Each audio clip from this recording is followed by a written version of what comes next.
mes esame miesto menininkai, aš Ieva ir Vytenis, ir mes turim idėją Marijampolei. Papasakok daugiau. Jeigu apie idėją, mes turim pristatyti miestui vieną labai įdomią idėją apie rekordinio dydžio meno kūrinį, kuris susikurs Marijampolės mieste. Tai yra 3 metų tęstinis projektas, kuriame miesto žmonės, visuomenė galės sukurti unikalų meno kūrinį, kurio nebus ne tik Lietuvoje tokio reiškinio nėra, bet ir visame pasaulyje. Siūlom miestiečiams visiems kartu sukurti veidasinę. Šitos veidasinės žodžio sukūrėja yra Ieva Boronickytė, kuri pristato, kaip turėtų atrodyti mūsų miesto veidasinė. Taip, tai aš esu šito projekto koordinatorė ir organizatorė, į mane galėsit kreiptis, kai bus kokių neaiškumų. O dabar norėtumėm papasakoti, kaip reikės įgyvendinti šitą idėją visiems kartu.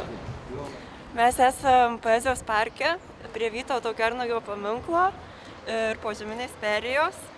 Ir čia bus vykdomas mūsų projektas, kuris vadinsis Veidasienė ir bus kuriama miesto portretų galerija iš jūsų žmonių trafaretų portretų. Kas tai yra? Svarbiausia pažymėti, kad šičia mes norime užfiksuoti visų Marijampolės miesto gyventojų portretus, ir žymių, ir kažkada čia gyvenusių, ir paprastų žmonių, kurie nori čia įsiamžinti. Čia gali sutilpti apie 45 000 Marijampolės miesto gyventojų. Tai yra, kaip kalbėjau, rekordinio dydžio meno kūrinys, kurį padarė visas miestas. Kaip bus, Ieva, kuriama? Koks principas šitų portretų? Labą dieną! Sveiki! Koks principas, Ieva, šitų kuriamų portretų? Kaip tai bus? Tai mes kviesim su kultūros centro pagalba žmones konvertuoti savo nuotrauką, kuri jiems patiks, į trafaretą. Informaciją talpinsim Facebook'e ir kultūros centro puslapyje, kur galėsit rasti mokomuosius filmukus ir naudojant nemokamą programinę įrangą pasidaryti savo trafaretą, kurį atėję čia gegužės mėnesio 18-28 dienomis galėsit nupurkšti savo patikusioje vietoje, perėjoje. Tai čia tai yra įdomiausia, kad kiekvienas pats gali susirasti savo vietelę, prie kurios, sakykime, ten yra portretas kažkokio žmogaus, kuris man labai patinka ir aš noriu šalia jo. Ir gaunasi spontaniškas meno kūrinys, kur kiekvienas ieško savo vietos ir įprasmina ir save. Dar tarp kitko norėčiau pažymėti vieną dalyką, kad jūs galite sukurti portretus ne tik savo, bet padėti ir mamai, tėčiui, močiutei.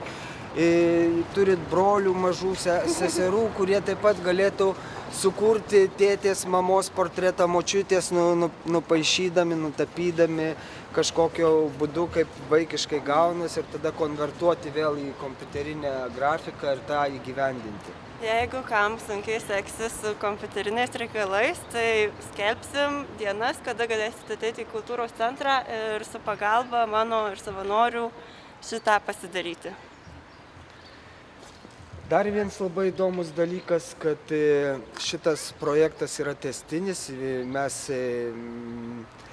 nelabai tikimės, kad per vienus metus mums pavyks apmokinti šitokią didelę žmonių grupę įgyvendinti šitus portretus. Už tai šitas portretas kursis iki 18 metų, kai Marijampolė bus Lietuvos kultūros sostinė. Tai šitas projektas ir yra būtent skirtas Marijampolės kaip miesto, kaip kultūros sostinės įvaizdžiui padidinti ir sukelti žmonių susidomėjimą tokiu reiškiniu, kas yra bendrystė, ką reiškia mums ir atskirai, ir visiems kartu, ir kokią jis sukuria pridėtinę vertę savo humaniškumu, savo žmonių, kaip pasakyti, suinteresuotumu daryti miestą patrauklų, tapti to miesto šeimininkais, mylėti tą miestą, ir tai yra labai gražu. Gal dar nėra galėtų.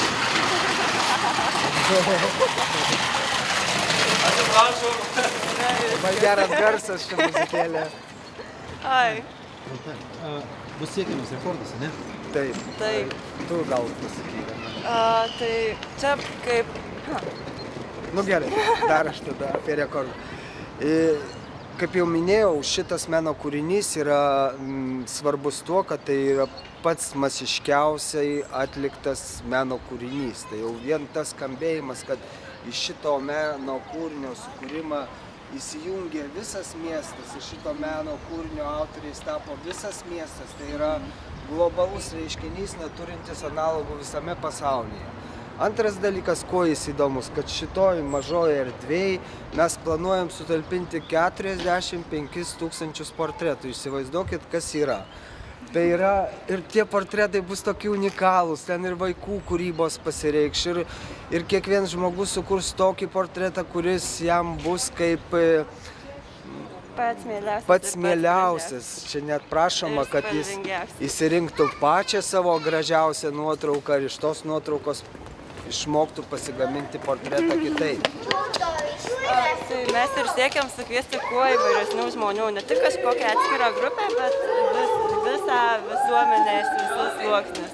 Ir vaikus, ir kažkokius įstaigų darbuotojus, ir gydytojus, ir visus. O tas žodis veidasienė, tai irgi toks gimė netyčia, nu kaip. Veidasienė pavadinimas atsirado būtent dėl šito naujo reiškinio, kurį mes kuriam. Nes tokio žodžio nebuvo, bet mes pagalvojom, kad Jonas Jablonskis irgi kūrė žodžius, tai mes irgi galim sukurti naują žodį, naujai vietai ir naujam meno kūriniui. Ieva, tu pamiršai pasakyti vieną dalyką.